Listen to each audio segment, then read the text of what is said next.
Morning. It's Thursday, October 26th.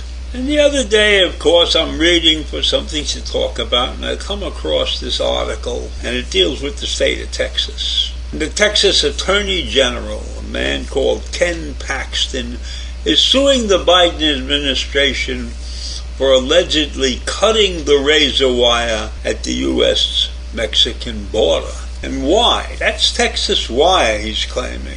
They put that wire up to keep the immigrants from coming into the country. So Paxton said in the lawsuit that the federal government, implemented a policy in late September that called for the destruction of their wire, the Texas razor wire. Dangerous stuff, which he claims undermined the state's border security. So Paxton is claiming that wire was protecting the state of Texas. And he filed this suit in the Western District of Texas, and it marks the latest chapter in the legal battle between the state and the Biden administration over border security during a migration surge that is straining local and federal resources. Last month, Border Patrol agents apprehended more than 200,000 migrants crossing the U.S.-Mexico border. That's the highest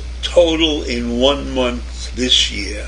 So I can understand why Texas is doing what they're doing.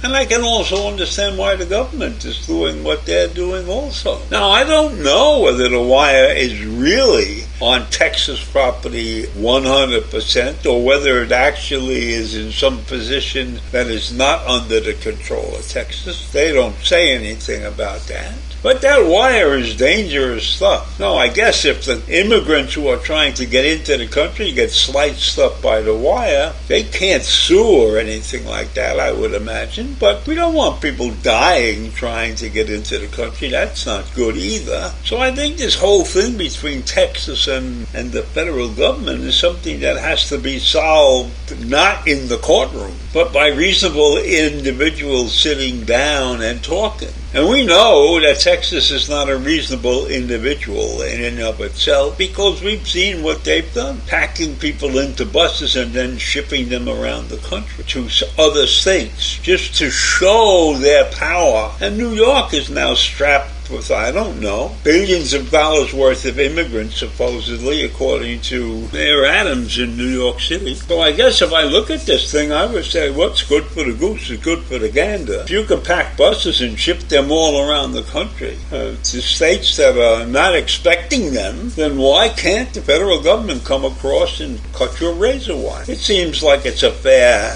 deal. So this may look like a small item to many, many people, but this is just an example of how badly split this country is. Because if we had a real working relationship between the states and the federal government, then this whole situation in immigration, as bad as it is, could be handled a whole lot better if people were willing to sit down around the table and work things out. You can't have a governor like Abbott shipping people all over the country and not telling anybody they're coming, and then states like New York and New Jersey and California or wherever the hell else he sent them are strapped with astronomical costs. And I'm not saying it's fair that Texas bear all of those costs, but if you're going to ship people around, you ought to sit down and work it out. I think it's good that he had the bright idea of sending these immigrants around the country, but I think he had a terrible idea of the way he did it.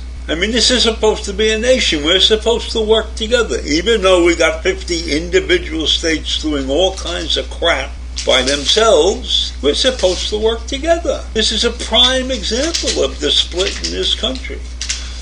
Congress, the Senate, states fighting with one another over immigration. That's ridiculous. Absolutely ridiculous that we can't sit down and have an overall plan to put these people in places where they can live. I'm not saying live decently, I'm just saying live. Maybe they even can do some work that's worthwhile. Maybe we have to revise our immigration plans, go back to the sponsorship program and stuff like that. We can't run rampant and complain about every little thing. Yes, maybe the government overstepped their boundaries by cutting the razor wire. But cutting the wire is an indication of the poor thinking that goes on in Texas, because you put a wire that could hurt people, could kill little kids or something like that if they go into the wire. So is that the thing that we really want to be known for? Do we really want to be known as a nation that puts poor people's lives at stake?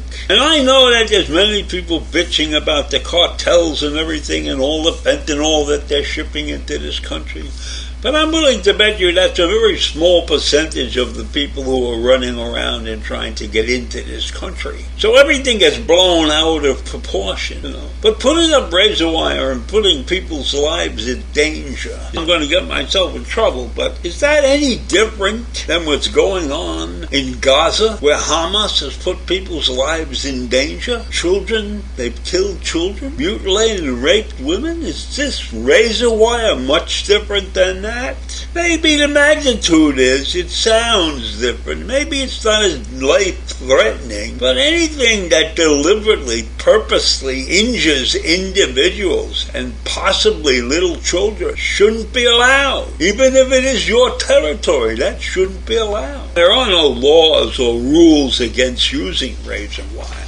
It just seems to me that if you're a civilized person, you could put a big sign up and say, be careful, there's razor wire here. Maybe that would stop people from going across the river. But you put people's lives in danger, that is not a wise thing to do. And while there are no rules and regulations about it, you could be sued. I don't know if the immigrants have the right to sue because they're coming across to the country illegally. But what happens if somebody, a U.S. citizen, gets tangled up in those wires by accident or something? Is Texas prepared to take care of that person? Probably not, because there would be a big stink about what he's doing on the border there. But in any event, when you put something up to deliberately harm people, and there's no question about that, you have a lot of nerve suing in order to protect that vicious piece of equipment that you have put in place.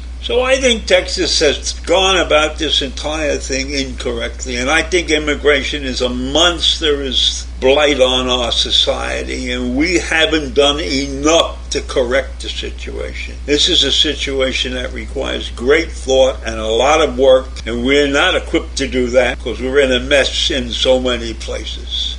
So have a great day. Bye.